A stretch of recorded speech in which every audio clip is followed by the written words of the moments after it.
There are no borders between us, only frontiers to explore. No hinterlands to conquer, oceans are but a distant shore. Outstriders leap from frame, gutting pain from every loss. No trenches dug divide us, only thresholds yet to cross. Welcome to Outstriders podcast for autodidacts and folks who want to learn more about more. How you doing, Sebastian? I'm doing very All good. And welcome to our guest of the hour for this, our Witch's Brew of Halloween special. It might be Halloween 2025, by the way, if we can get it out quick enough. But Nikolai Kleppe, welcome to us. And you are a horror aficionado, if I may use the term bluntly. And just explain, if you will, in your own words, briefly, about why you are here, why you like horror, why you agreed to this madness. Well, first of all, almost 25 years ago, in 2000, I majored in literature at the University of Bergen, and my thesis was on literature, horror literature, and its development from an implicit element in literature to its own genre. So I was already then very fond of the horror genre, very into horror literature, very into horror films, and also very much into the gothic rock scene, and both as a fan and as a performer of music myself. It's always been a passion of mine to delve deeply into why we love being scared, what that feeling of fear represents, why we do it again and again, why being scared is so cathartic for us, in a safe environment, and how how we use horror not only to kind of prepare ourselves for scenarios that might happen, but also as a way of dealing with the real life horrors of being a human being, basically.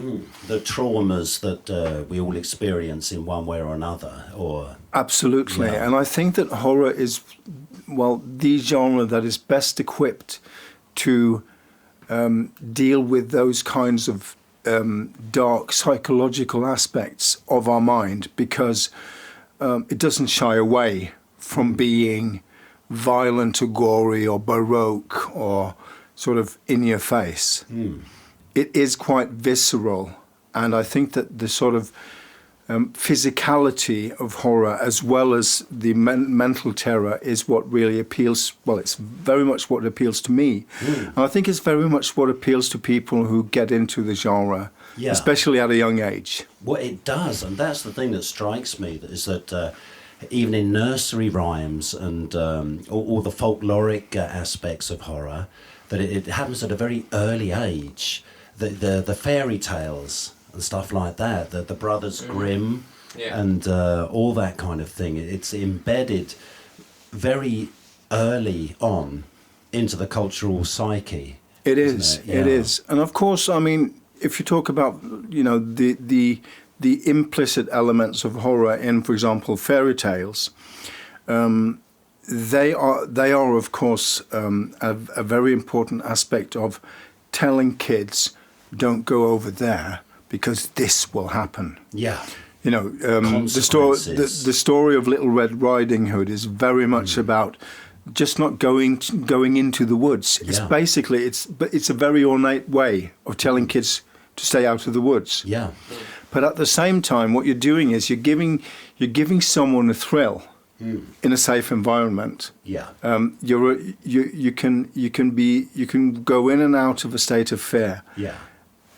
In the safety of your own home, or in the safety of your, of a movie theatre, which I think is a very good and cathartic way of dealing with fear. Which fear is an emotion we very early on experience. Absolutely. And we experience it all of us experience it at an age where we don't have a language to express what we feel. We don't have a language that can express what we're experiencing.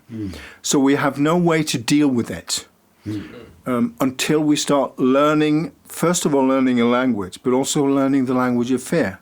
And I think that our language of fear is very much coloured by, for example, as you said, nursery rhymes and fairy tales. You know, there are some really gruesome nursery rhymes, I think, in almost, in every culture, because it's also it's a way for grown-ups to play with words and play with situations, and it's a way of kids to also try to transgress certain taboos. Yeah, because you know it's kind of an unwritten rule that grown-ups, adults have to shield children from the worst aspects of life and its consequences. So I suppose it's kind of a way of warning children without scaring them totally shitless at the same time. The fantastic aspect of it, I think helps. Yeah, but I don't think that it wasn't necessarily that way when, for example, the fairy tales originated, because people very much believed that there were creatures out there that were malevolent. There were forces and creatures in nature that were malevolent and that wanted to harm you. So it was very much, for these people, a very real fear. Yeah. So you had to warn, you know, the villagers or the people around you, the people of your family. Coming back to Red Riding Hood, the equation with wolves. I mean, the last wolf on the British Isles was shot by some Scottish lord in the 1700s, and I believe some of your relatives have been taken out by wolves in the shadow of the Carpathians, Sebastian. Yeah. So, but you know, it's there are wolves in that area. Yeah, we still have wolves. Yeah. We haven't shot them all. No, good for you, good for you. Because we are all animal lovers, consensual, of course. And with the no, so yeah. Okay, it's random, but I was just thinking, like maybe 2 days ago, about one song, which was which Mom sang before we go to bed, and it was about this king and queen which were eaten by a mouse or a rat, and so it was scary, and in the last sentence was like, but kids, don't be scared, the queen was from sugar and the king from the marzipan. So if all royalty was so thickly made. But there's a very, very cool story also, because it's a subversion of your expectations of what's going on, right? Yeah. Exactly. So what's happening is that you're doing what most stories that have a horrific theme do. They build up expectations, and then most of the time they're flipped on their heads. So it's a very, very cool, cool song. I was just talking about wolves, because you know many places today, you know, the wolf massacres. There's a famous one in 1917 where on the Eastern Front, German and Russian soldiers actually fought together against ravenous wolves that were attacking and eating all the wounded soldiers and half-starved poor bastards on the Eastern Front at the time. And I remember working with an Afghan gentleman, shout out to Dr. Vali. He was telling me, he's from the hard, rough mountains in northern Afghanistan. He grew up, they had to travel miles and miles to the closest school. And he was the thing they feared the most, because they had outdoor plumbing. And so they had to go to the toilet, you know, in the middle of a snowy field in winter's time, and his aunt was taken out by wolves. So then it's a very real and close and present danger still. So just the idea of the fact that there is something in the forest that is menacing. You know, I've worked in refugee camps with Afghan kids they were deadly scared of the woods. I said, "Oh, don't worry. There's no wolves. The tigers have eaten them." So didn't help. Yeah, but and I think that's the sort of that is the more or less the physical background of horror as story and horror as memory. So this is also in many ways, I think, been, you know, it was delivered orally from grandfather to grandchildren, from father to son, and so on and so forth. So grandparents were telling their grandchildren stories, parents were telling their kids stories, and at one point you start writing stuff down. Yeah. What happens then is both that the stories change character because they become less ephemeral. Yeah. I would say the stories would most likely very often change from time to time. When you're hearing a story and you're telling it to someone else, you will lose some aspects of the story and you will add some yourself. So suddenly the stories are more fixed. Yeah. And you know the sort of emergence of literature as more commonly available when people were more and more able to read, when literacy increased for example in Europe, you know, literature also had to appeal to people of various social standings. And That's true. I think that's also when you start, you know, you start having more. You start having more sort of typical stories, which are sort of have some sort of very strict genre traits. Yeah. Because you know you have an audience that are paying for what you're writing. The Penny Dreadfuls in they're a very good example. The Penny Dreadfuls in London, you know, in Britain, when enough people learned to read. It was in the 1800s, Nikolai. Yeah, so that's when things were really taking off. Everyone was writing letters and reading and everything. And the Penny Dreadfuls cost a penny. Yeah, and that is where the whole mythology behind the expansion of the Jack the Ripper murders and everything occurred.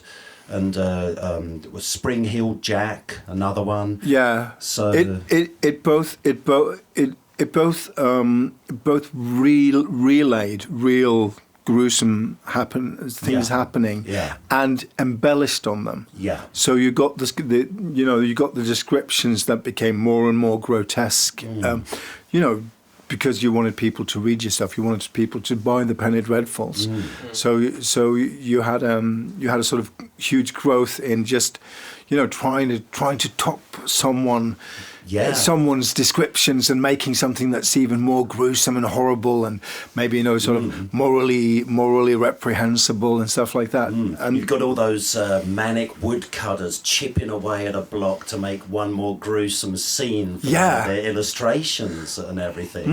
So some of those black and white illustrations, was it Gustave Doré? Yeah, Gustave Doré is a very good example. He both had sort of very sacred images, and also very profane ones. Yeah, sort of very very visceral and horrific.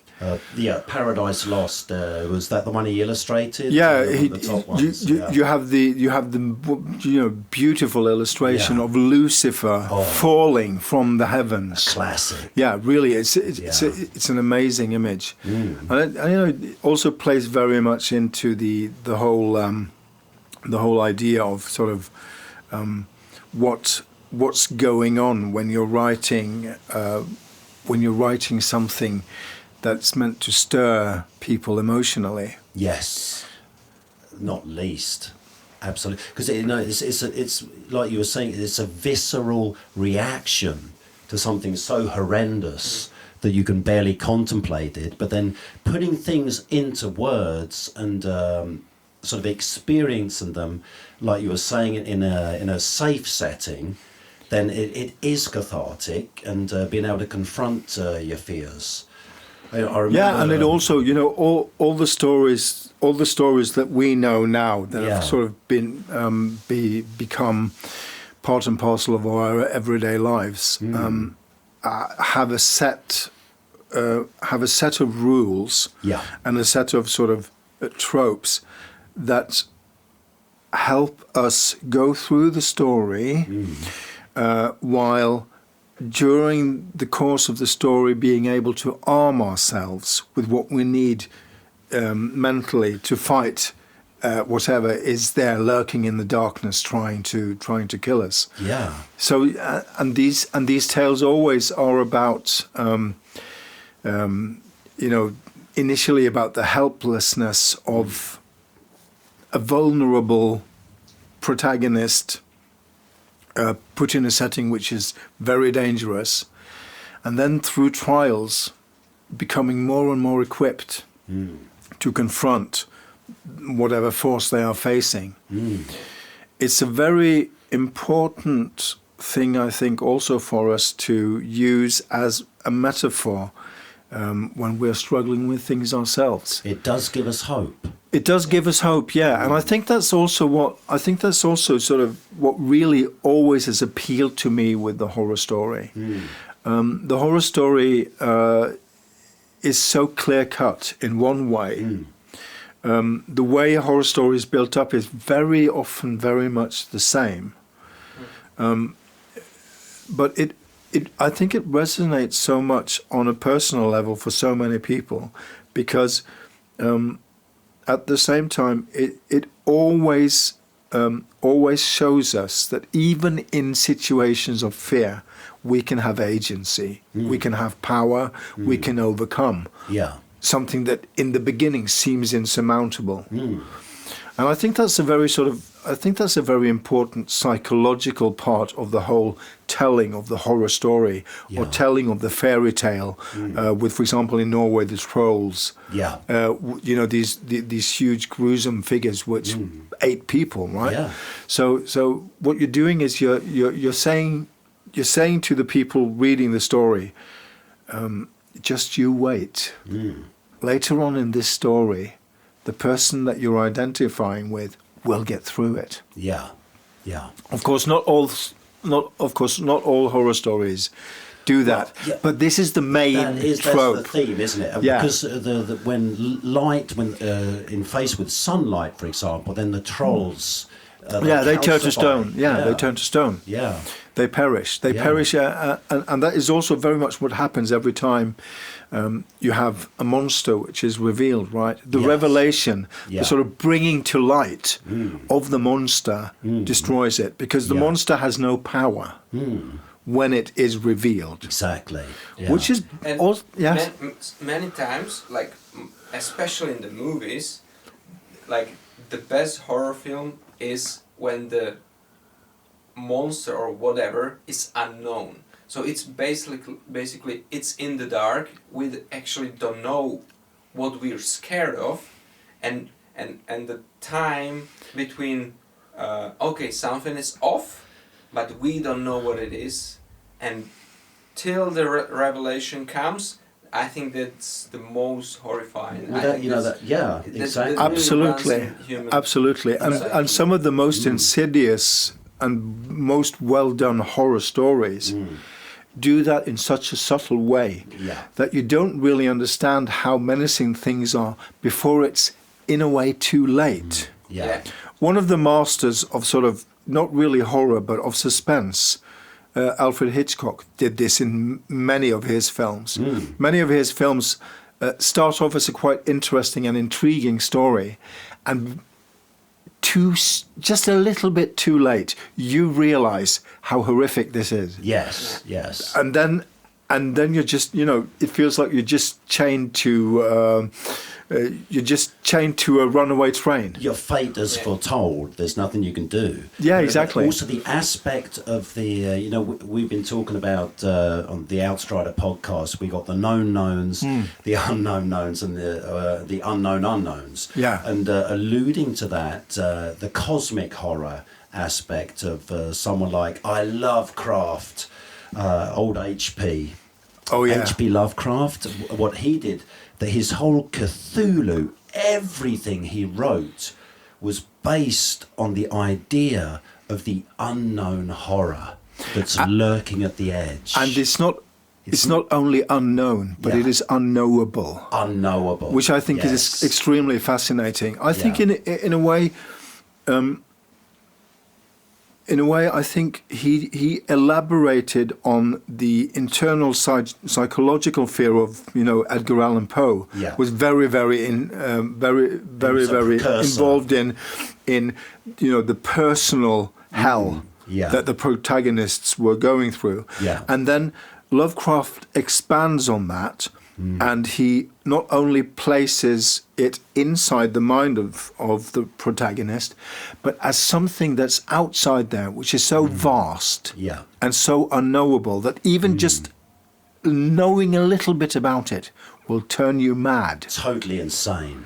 And I think I think this is also one of the most fascinating aspects of the Lovecraftian way of writing horror.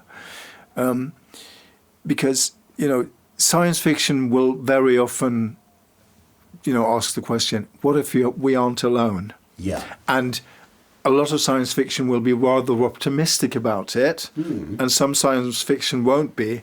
And then H.P. Lovecraft says the worst possible scenario in the world is that we are not alone. Shoggoth, here we come. Yeah, because what he finds the most scary, what he finds the most terrifying is if we aren't alone. Yeah. Because he imagines and envisions creatures so far beyond us in size and scope and so far beyond us in age that they're basically immortal. Yeah.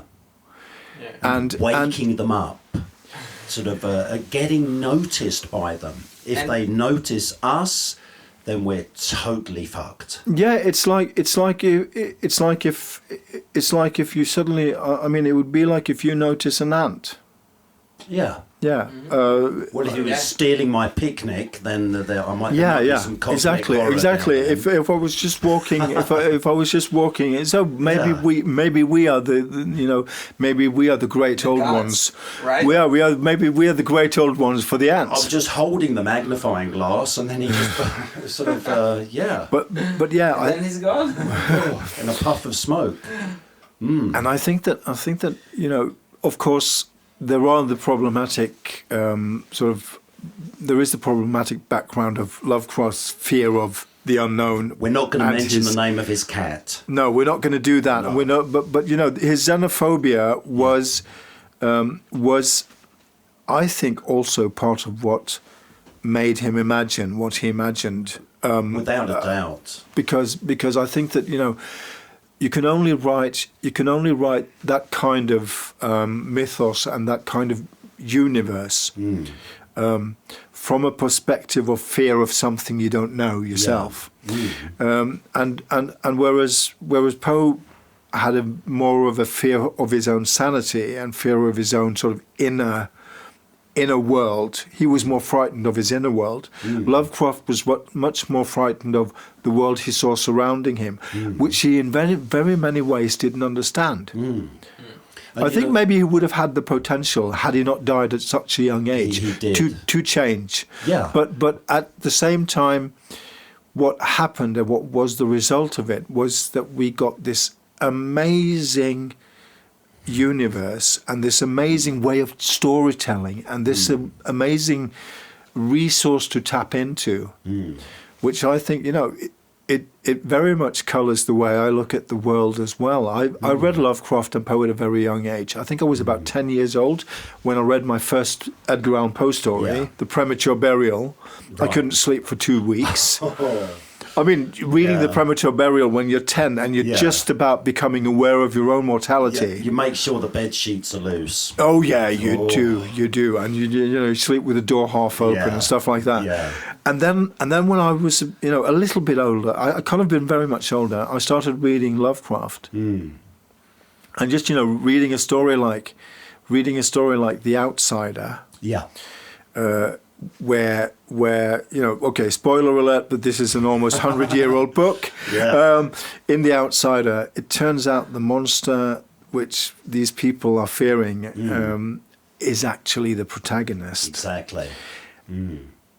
And That's just a great twist. An enormously well made and well thought through twist, which is so incredibly well built up to as well. The whole atmosphere and the whole sort of his feeling of being pursued by a monster, being pursued by this dark force and entity, and then suddenly realizing it's himself. Is so powerful. It is. And it propels the reader along on the journey. Yeah, you identify. Becoming the horror within, but also attached to without. Yeah. But, we got to remember as well that when Edgar Allan Poe was growing up, that's when half the kids in your family died of diseases. Yeah. So it's that kind of body horror as well. The fear, not just the psychological fear of going crazy, but the actual physicality of dying of tuberculosis. The physicality of maybe during your own lifetime, seeing your family decimated. Yes. Not only one time, but several times, right? Yeah. And the reason why families were so much larger back in the day was, because you didn't, most likely, if out of 8 children, if you were lucky, 3 of them reached old age. Yeah, and the next plague, why pestis? Why? So on the back of a black rat. So then you killed at least in some areas of Norway. There's I've got some friends. Their name is Utgård, which means desolated farm, and it killed at least a third of the population of Norway. I think it was more than that. Probably more. People operate with numbers between 1 and 2/3 of the population. Yeah. The reason why the Norwegian population wasn't entirely decimated, I think, and I think there's also some sources for this, is that farms were so far apart. So people were in very many areas in Norway. People were quite isolated. So some places the plague didn't arrive at. But you had Utgård, which is a very well-known Norwegian name. Desolate farm, as you said. There's also Oskehaug. Which is right outside of Oslo, actually. Right, pile of ashes. Yeah. And that means that there's actually been a farm there, and then they had to burn it down because of the plague. And what does that do to the collective memory? What does that do to storytelling? What does that do to sort of popular culture? What does that do to arts? What does that do to music? Well, we incorporate these things. We incorporate them into our own stories. And horror has always been a part of the human narrative. Because horror is, it's sort of, it is in many ways always present in our lives. Absolutely. There's the fear of losing near and dear ones. There's the fear of physical pain. There's the fear of losing your health, of becoming ill. There's the fear of losing your sanity. And now I've just talked about the very close factors we have that scare us. Then you have the larger fear of what's going on in the society around you. Different kinds of now it's basically the whole world, because the world turned into global village. That's what we live in. Absolutely. And we are so much really seriously what happens in every part of the world. And we know it the second it happens. Exactly. Earlier on, it would take years, months or maybe years, and sometimes even decades before you learnt about things that were going on in other parts of the world. Now it's almost documented. It's documented almost before it's happened, right? And of course that makes for a new kind of uncertainty. It makes for a new kind of sort of psychological terror. Yeah. and makes for a new. You know, there are of course stories and films that deal with these things. Horror stories will always try to strive to be topical. Yeah.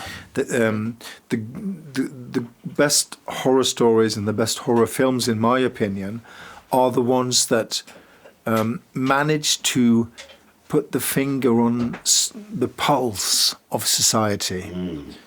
That manage to find something in the common. In the Zeitgeist. Yeah, exactly. Yeah. Existentialism. Yeah, because that's what's going on. Yeah. And that's what we all have hanging over us, or maybe even lurking inside us, as something that, you know, as a sort of permanent uncertainty. Yeah. I mean, in all times of trouble and strife and war and famine, you know, thinking about the allusions to what the popularity of the zombie films, the zombie Holocaust, you know, what that represents, the fear of nuclear Armageddon. Yeah. And the fear of the hordes of hungry, brain-thirsty ghouls just ravaging what's the remnants of civilization. So it's the fear of the end of our safety nets, of the end of what we know, and a new beginning. And we were talking earlier how close our generation was to the fear of the nuclear Armageddon, 2-second warning. So, yeah, the threat of nuclear holocaust was very real when we were young. Yeah.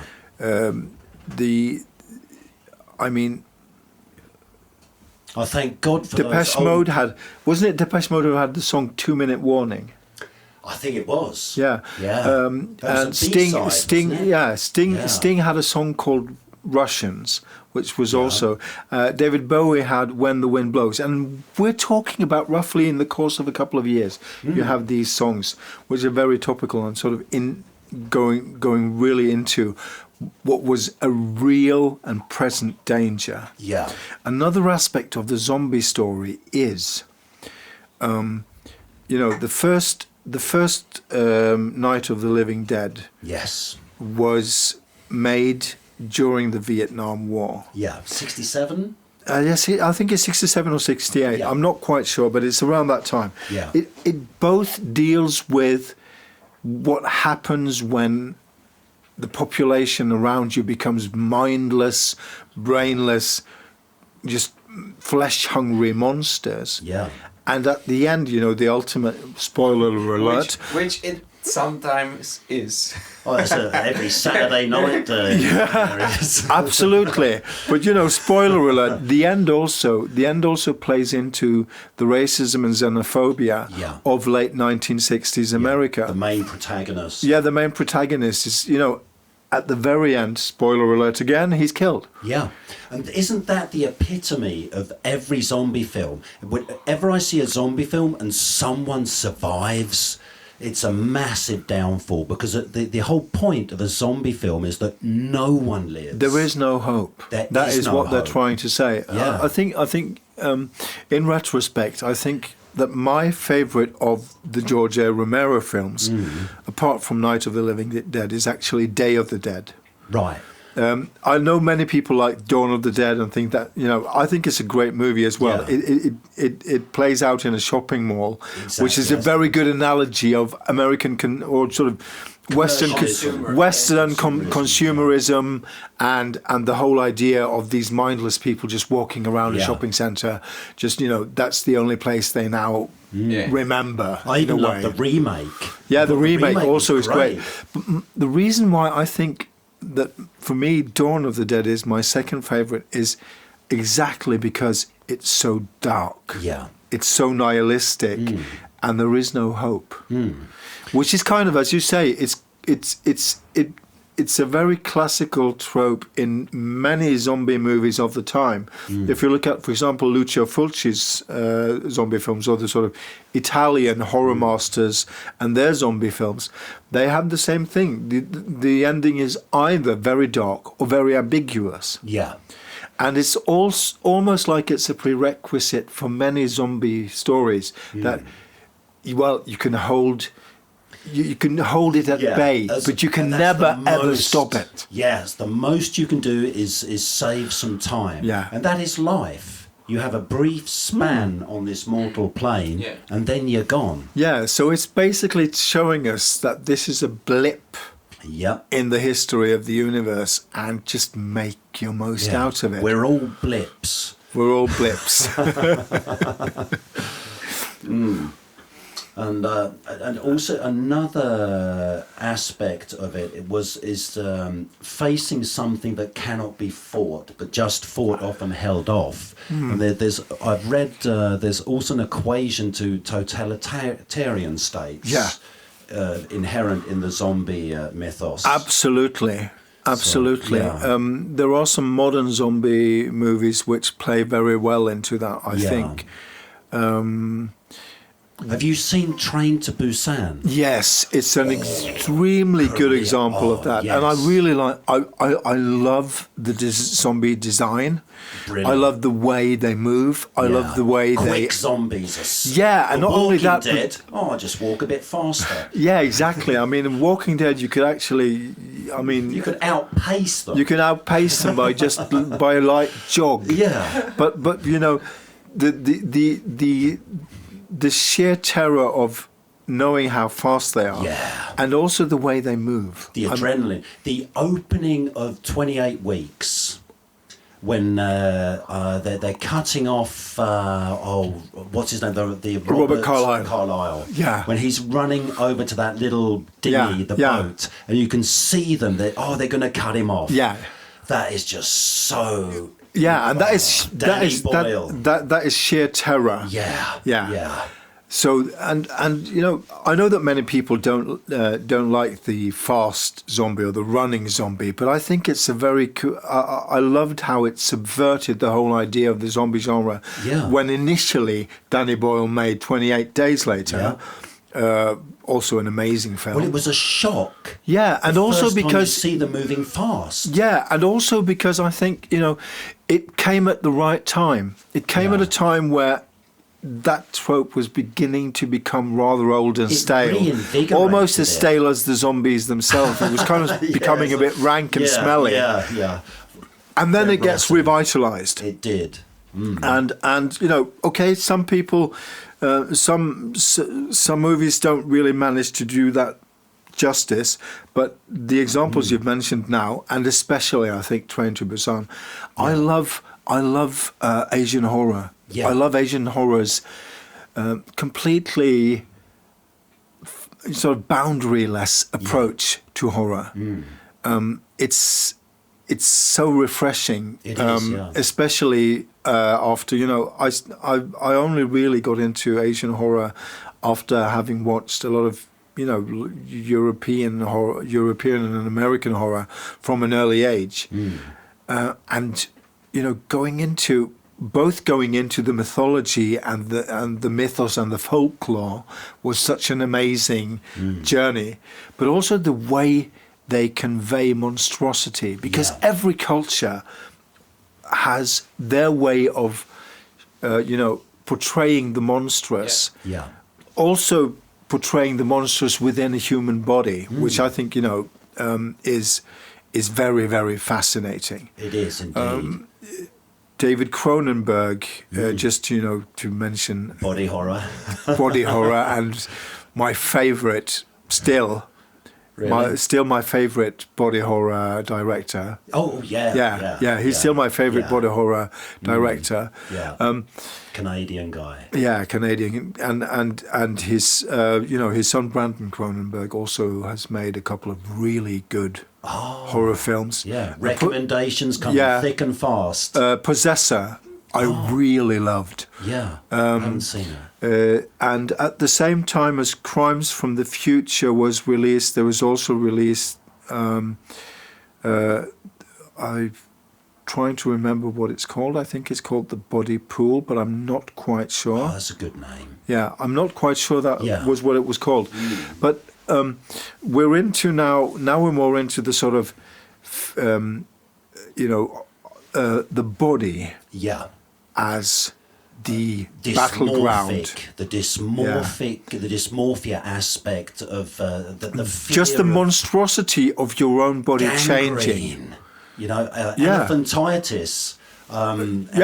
You won't get far on an elephant leg. Hup, hup, hup. Yeah, well, you won't, and that's the thing.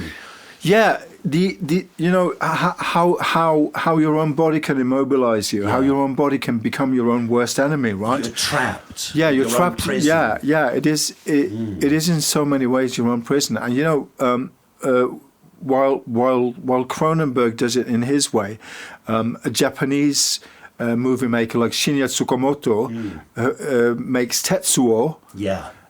And does it in an entirely different way. Or talk about metal. That is metal, Yeah. really. True metal. True metal. Yeah. Just to get you novices out there into sort of the gist of it, a salaryman, which is a Japanese businessman just working from contract to contract, accidentally runs over a person and becomes completely riddled with guilt. What happens is that this man starts transforming physically into a monster made of metal. There's just to go delve quickly into a couple of things that happens. Go on. He starts outgrowing his flat, and there's a very interesting scene with a rotating drill placed very strategically on a man's body. So we could also call that a dildo. A man drill. Oh, a dildo. Dildo, yeah. It's a man drill. Man drill, yeah. But the amazing animal. The amazing way of telling that story, just visually, really, really compelled me the first time I saw it, because it was so beyond what I'd seen before, and it's cut almost like an MTV music video. It is. Yeah. I mean, you could almost say there's a lot of cutting. Both visually and physically, and the way the whole film is made is just so amazing, because it makes so much out of so little. Yeah, very limited resources when they made the film. The main character had to put on his makeup before he went to the sets they were going to record, because they couldn't afford any sort of caravans or any place to change. So he was basically sitting with a lot of this stuff on the subway in Tokyo with the straight from the scrapyard. Yeah, straight from the scrapyard with all this metal just hanging on his body. Yeah. Totally grotesque and bizarre. Yeah, really, and so much taps into both the fear of your own body, as your body being your own enemy. Yeah. But also, I think, in a way, also the fear of the power within your own body, because ultimately, what happens at the end is that it's not really. It doesn't have a sad ending. It's not a catastrophic ending. I'm not going to spoil it too much for people who want to see it, because this is really a film that has to be experienced. It does. To be understood. But there is such an aspect of also transgressing your own limitations physically, and the horror of transforming, ending up being something that's empowering. Yeah. And makes you able to transcend your own physical form. Well, it's pure Gnosticism, isn't it? Yeah. At its core. We're going over to religion now. Religious horror. It is definitely going to. But I want to make a point. Like I was gathering my thoughts last maybe 20 minutes, and like I want to point out the art of it. That how I consider art is just being really good observer of society or development or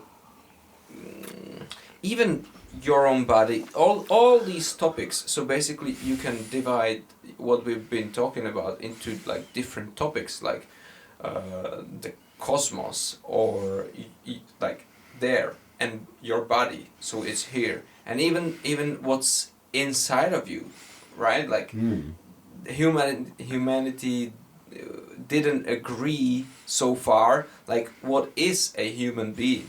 So even your sexuality, right? So, and how it's connected in your expressions and so on and so on. And you got basically one trait can be even explained in a positive way or negative way, or even used in like to build or destroy. So I think the art of the artistic eye in it is so crucial to really gain wisdom, experience from that something that terrifies you, or you're scared of, or you've been told to be scared of it. Absolutely, and I think that you're touching on something extremely important, not only as far as horror is concerned, but as you say, as far as art is concerned, right? Because every horror story has to set up a taboo. Yeah. That has to be broken. Yeah. You have to set up a society or a setting which holds some very strict taboos that have to be broken through the actions of whatever's taking place. Whatever's taking place in the story, and there is so much.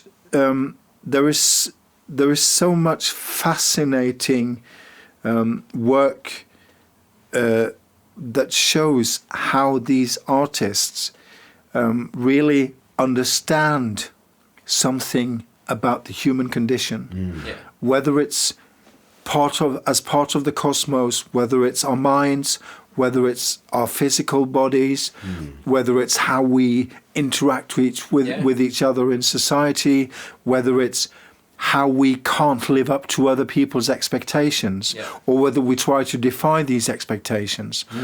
There's always this element that these people who make these films catch. They catch something that needs to be held up to light and shown. Yeah, exactly. And I think it's amazing what an accomplished horror film, an accomplished horror story does, in as much as it's holding up a mirror to us, showing us something we really don't want to see, but we need to see. And that is a theme that goes all through mythology as well. Absolutely. Was it Theseus holding up the mirror so that he could view where the Medusa was? Because we can't stare. You mean, that's Perseus. Yeah, Perseus. Sorry, yeah. No, what Perseus needs to do is, Perseus holds up the mirror. So he sees where she is, he can cut her head. And her own reflection destroys her. And her own... Yeah. Maybe he needs her head, so he can turn into stone some like big monster. It's not, I get that. That's right. He has to destroy the snake-headed dreadlock lady. No, he needs her This is quite interesting. He needs the monster to destroy a monster. Oh, He needs the head of the monster to destroy another monster, and that is if sort you of look her in the eye. Then you turn then you turn to stone. Well, it's the best head he was ever given. Talking and also the aspect within religion, there is so much dark horror. And just walking into some of these German churches, the main church in the centre of Berlin, I was frankly shocked. The depictions of horror. It was like walking through an atrocity exhibition. Yeah. Because it was so dark and so much grotesque with the religious and talking about the taboos that have to be broken. But you know they're highlighted. Hieronymus Bosch, the religious iconography. That's truly horrifying. So people loved horror way back in the day as well. Absolutely, and the reason why they did that in an ecclesiastical, in a church setting, is because you needed to show people the consequences of stepping outside of the norm, of breaking breaking the social, breaking sort of the social dogma, breaking the mold, as it were, right? Because becoming an outsider, dangerous back in the day. Dangerous. But can you see how it twists there? So, if you think about it, like. Society in development society needs to survive, and then when basically we are in a safe space, and the Romans, what they did with religion, with Christianity, they used it as a tool of control, and then they used it against the psyche of their subordinates, and I think this is what we're referring to about this German church, or basically Catholic Church within it's Europe. Scaring people into submission. Into submission. And it's a very and it of course has a very important has a very important social function, right? The fear of what's outside. The fear of what's beyond unites. Yep. So when you are united in fear, you are at the very least united. So sort of traditionally, that is what sort of the religious horror does. It says, well, you know, what's outside there is really, really terrible, and if you do this and that, you will end up there. And stuff like that. And they also turn it against you. Yes. It's really interesting. And what I gathered about like religion as like Jungian archetypes, like basically the devil is everything human beings feared, and it goes from the devil is always depicted with horns, with legs cloven like hooves. The cloven the cloven legs. So basically everything that's dangerous, and it's like a personification. Personification of that, and basically the same applies to the person of God. Like that's all the degrading. So it could be the collective mind, and just that we need it. We need it, and we perhaps need it also now. We still do. Here comes my question about Halloween, because it is cultural shift with the shift from religious mindset of 18th, 19th century to kind of atheism in 20th century, and here we are now, and we, like many people, went back to like more like national traditions, right? And Halloween is very popular nowadays. So what are your thoughts about this? I think that Halloween is a very Halloween is first of all my favourite of all the Favourite time of the year. Yeah, that's my. It's everybody sings "It's the most wonderful time of the year" around Christmas. I do that around Halloween. Yeah. I love it, Okay. and I think it's got it's got to do with a great number of things. The most immediate one is that I love horror, and Halloween plays into that. Yeah. But Halloween has such a long tradition and predates Christianity as a celebration, because in ancient. Correct me if I'm wrong here, Simon. But in ancient days, it was a Celtic and Gaelic celebration, a pagan celebration. Halloween was All Hallows Eve. yeah. and the All Hallows Eve is sort of the Christian version of Samhain, which is it's spelled Samhain, but it's not called Samhain. Yeah. It's Samhain. Yeah. It represents the end of summer, the final harvesting, preparing for winter.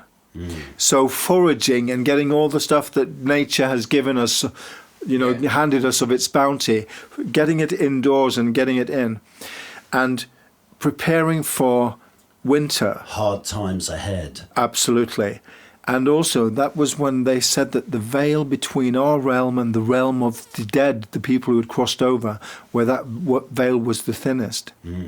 So they used the Samhain celebration to guide dead people, the people who had died over the last year, to guide them towards the other side, so they wouldn't get lost and stay. Yeah.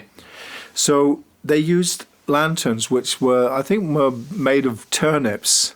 The jack-o'-lantern is actually quite a quite new invention. It's Right. not really that old.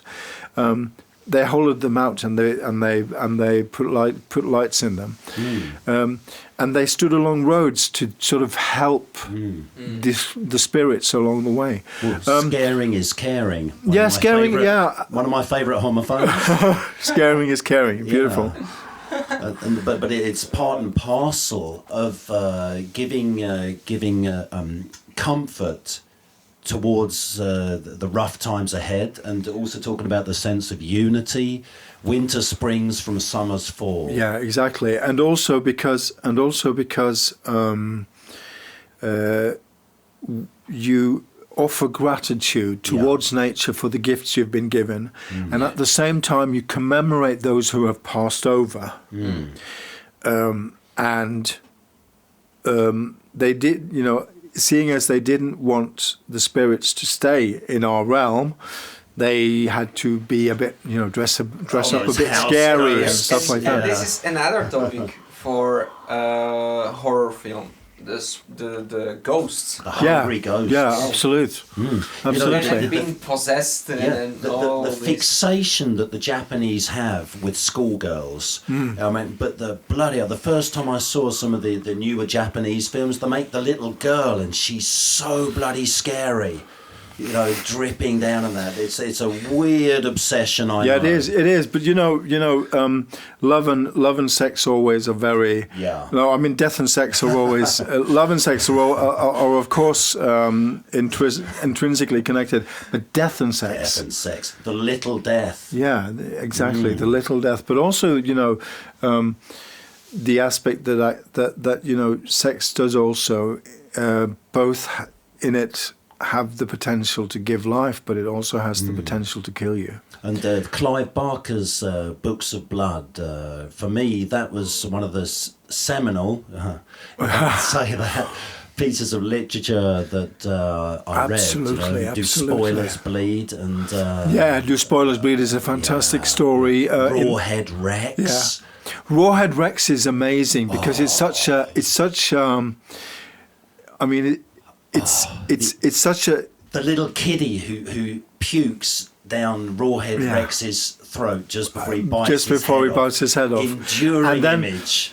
And then the whole climax of the story is that he is terrified of the goddess image. Yes. So it's actually quite a hopeful. feminist story. Truly, yeah. And which is Really fascinating because Rawhead Rex seems like this incredibly He's the invincible.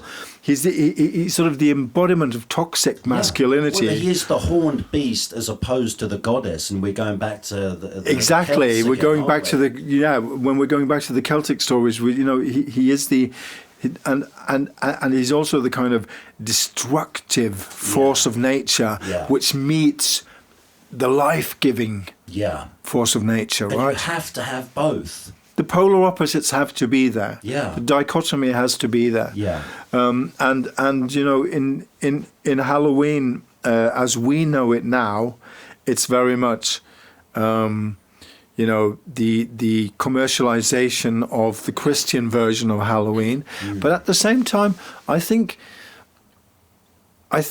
everyone is very much well off with a good scare once in a while. And I think just dressing up in gory, scary stuff and being a bit, sort of scared is a good thing. It is. It's a thrill. It's also, as we talked about initially, it's also it's also seeking out a scary situation while being safe. Yeah. Yep. Yeah. It's also So the titillation of being in a safe space, but it seems scary. It's a bit of a turn on for And some. it's basically bravery. That's what you want from it. Yes. Yeah. Yes. You want to become brave. You want to face the devil, the witch, all that's scary, all that's scary. And also, I think it touches part of your soul, which is not present anymore in your experience in the world. So everything is like normal, safe. Everything is safe. So then you need to, because if you think about it emotionally, you're on a certain level, some standard, right? Yeah. And you don't have this. If you don't have these peaks, so you actually don't know yourself. How would you behave in a situation when you would have to display bravery? Or Exactly. yeah, you can tell. They wouldn't last 5 minutes in a zombie holocaust. But it's keeping us sharp, keeping us on edge, and that's probably why crime is so popular. Yeah, I think true crime podcasts, for example, or crime shows or crime films, thrillers are very popular. Also because of that, because they also trigger our analytical mind, right? They do. Yeah. And so do horror stories. They also trigger our fear response. Yeah. But they also always trigger our need for power and agency. Yeah. And in a world which is so much, just getting more and more infused with information and conflicting information and confusing information, having something that you can watch from the safety of your own sofa or a movie theatre seat, which shows you that someone has agency and power. Well, it lends also the clarity, and it also lends you a bit of that power. Yeah. When you're rooting for the protagonist, you're also feeling empowered. It would be so much fun to talk about video games as well, because then you sort of experience First time I that firsthand. played But I think we should save that for another time. But I mean, that's also a very important part of watching horror movies, reading a horror story, or playing a horror video game, is the experience of going through these trials, going through the dark places, the labyrinths, and coming out on the other side more empowered, more embodied. Even in Tetsuo the Iron Man, more embodied physically. It's becoming the monster to defeat the monster. Yeah, and that's something you were talking about. Absolutely, as well. and we do, and so many horror stories, do that, because at some point the protagonist has to take into them some aspect of the monster, and through your own monstrosity comes that power. It's the ultimate profiler in a way, you know, talking about the crime genre that delves into the horror genre with the psychos and everything, the Hannibal Lecters, Yes We Cannibal. There's the aspect that you have to know the monster, know the shadow self within to understand it, and again that leads to the understanding what we fear. I was reading the other day about some Jungian stuff, you know, becoming the shadow self, becoming what you fear to overcome the fear. I remember wandering through video stores back in the day. Every time I saw Child's Play Chucky's face, I just jumped back. I leapt back a couple of yards, and it took me ages to sort of, you know, to get used to that. I had to just stare at Chucky for a long time and to overcome it. And that's such a fascinating aspect of it. Yeah, and that's such a fascinating aspect of it, because we do need, I think, those images, those stories, those movies, those games, those experiences. First of all, to feel more alive. As you also said, you know, society in many ways seems much safer and much more sort of, we seem much more comfortable and complacent. We don't know how long that will last. No. And horror sort of says that to us as well. Yeah. At any time, the rug can just be pulled out from under your feet. Yeah. So you better be ready. Yeah. You better be ready for it. Yeah. Leatherface is just a mask and a chainsaw away. Exactly. So Leatherface is just your mother's face away from. I do love the dance in the Tombstone video. I don't know if you noticed. I noticed that. Yes, I did. I noticed that you did the chainsaw dance. I loved it. Yeah. Bit of analogy there. Yeah, great analogy. And it's such an iconic scene. Yeah. And it's such an iconic way of sort of showing the depravity of a character. The danse macabre. Yeah, it's the danse macabre, and it's like the gleeful. Yes. Sort of. The ultimate, embracing the ultimate taboo, embracing sort of, I eat people and I think it's fun and this is my chainsaw and I use it. I'm not afraid. Yeah, and it's just it's a release. It's a release, well. It's a release. And that is the truest expression of catharsism, isn't it? Absolutely. The cathartic element. Yeah. And I got 2 more things, and that's one thing is 17. This is just an idea. Yeah. If you've been through horror, and then you read through horror stories, it's a catharsis, and I think it heals you that you go through it, like, again, in a safe space. And the second thing is we probably need these archetypes to categorize, because you feel the danger, you feel fear, and if you had no examples like what it is, like, because you know the danger can come from the horse, the danger can come from shark, the danger can come from the tiger, and these three types of dangers are like very different from one another. And also if you divide the psychological malevolence of people, somebody can manipulate you, somebody can like physically hurt you, and it only these 2 types of the horror experience is very different. So we probably need these this personification of that certain categories. I think you're onto something very, very interesting and important here as well, because when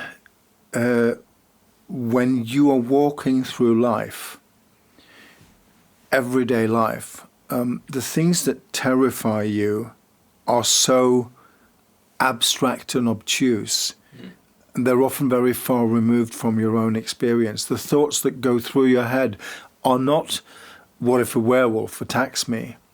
So when there's a personification or some embodiment of a fear, it's tangible. You can touch it, you can see it, you know what it is. And so much of the human experience is fearing things we have no way of understanding. Social and global social political changes, the rise of neo-fascism, religious turmoil, ideologies clashing. These are things that we at a certain level understand, but at the same time we can't fathom what they mean to us, and they are actual real world fears that we face on a daily basis. And they are very complex. They're very complex, and the great thing about horror is it takes one aspect of these complex things, it blows it up into something that's larger than life, and then it shows us what it is. And it's understandable. And that makes us feel less powerless in a world and a universe in which we are so incredibly tiny. Insignificant, as it were. A blip, as we said. Blippityverse. Yes, the Blippiverse. Okay, guys. So I think should we do I've got a final question. What scares you the most? What kind of thing? Is it possible to ask that question or answer that question? What scares? Sort of what the last nightmare you've had that? This one is that's a doozy. Inadequacy. So it's sexual in nature. No. It was a shot in the dark. It could have been, but no. I'm thinking all over the place again. I'm thinking more about, and I think this is a fear which is also rooted in the fact that I'm a parent. I'm a father of 3, right? But I think what I fear the most is not being capable enough. Not being strong enough. Not being, safe enough, not being, and I don't mean safe for my own sake now, not being able to create a safe haven, not being able to provide the safety and the safety that I want to give my children.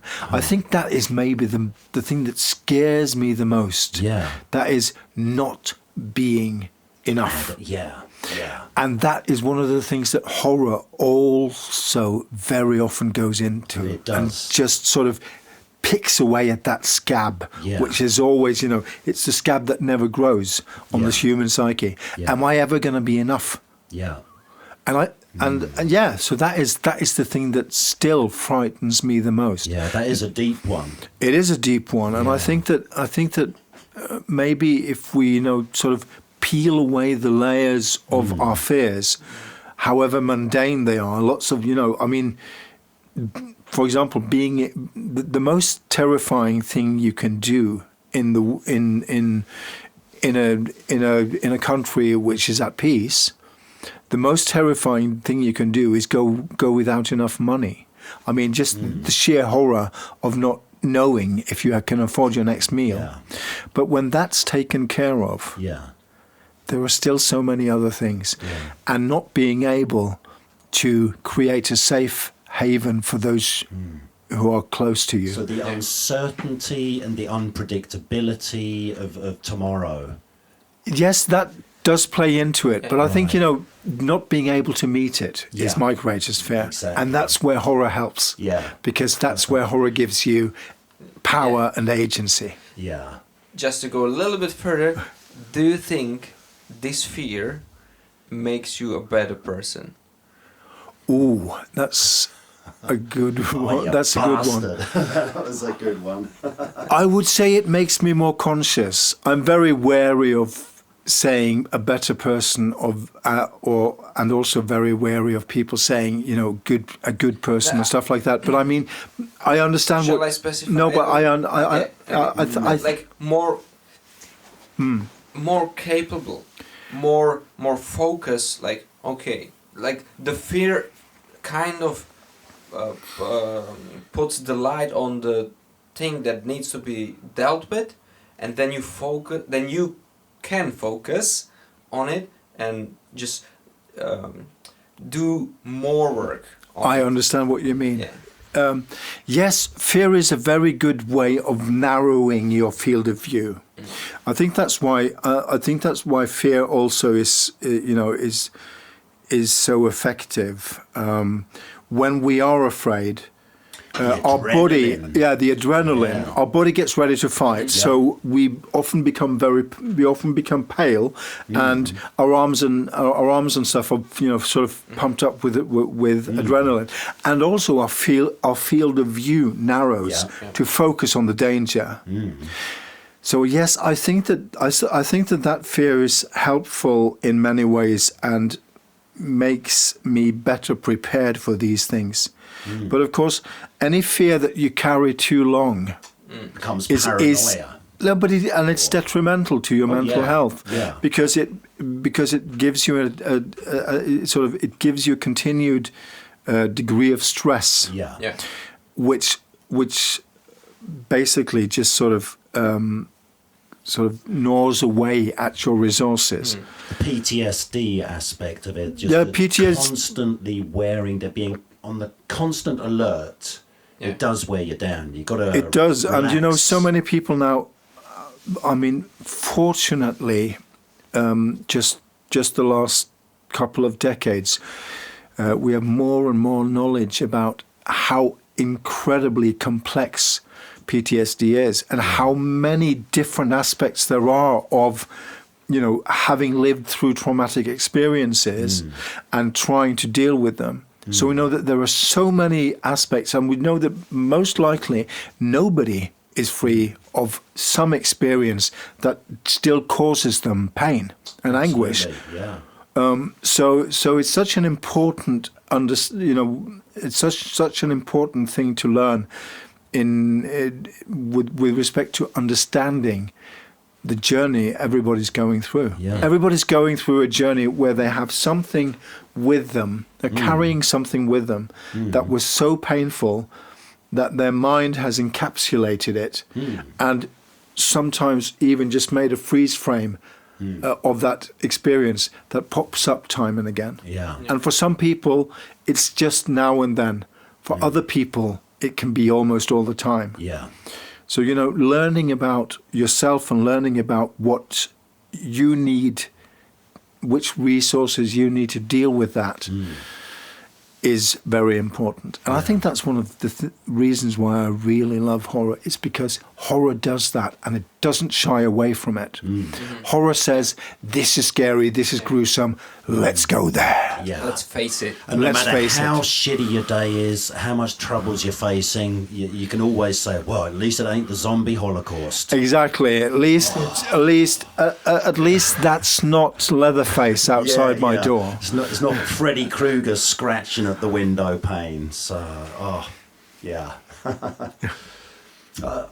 we're over time? No, we are, but we are good. We're good. The cameras are still rolling. Thank you, Nikolai. It was really a pleasure. A great pleasure. Thank you so much for having me on the show. I mean, this was great fun. For bringing fear into the studio here at Outstriders podcast. And, fear into this comfortable, cozy room. It is. It's our bubble. And it's so safe just space. Just scratching away a little bit at that bubble. Gnawing a bit away. Gnawing a bit away. Yeah. Thank you so much for having me. It was a pleasure, It was sir. a pleasure to be here. See you again. Likewise. See you again soon. Yeah, Bye. Cheers. Cheers. Oh, thanks. That was amazing. That was great fun. Excellent.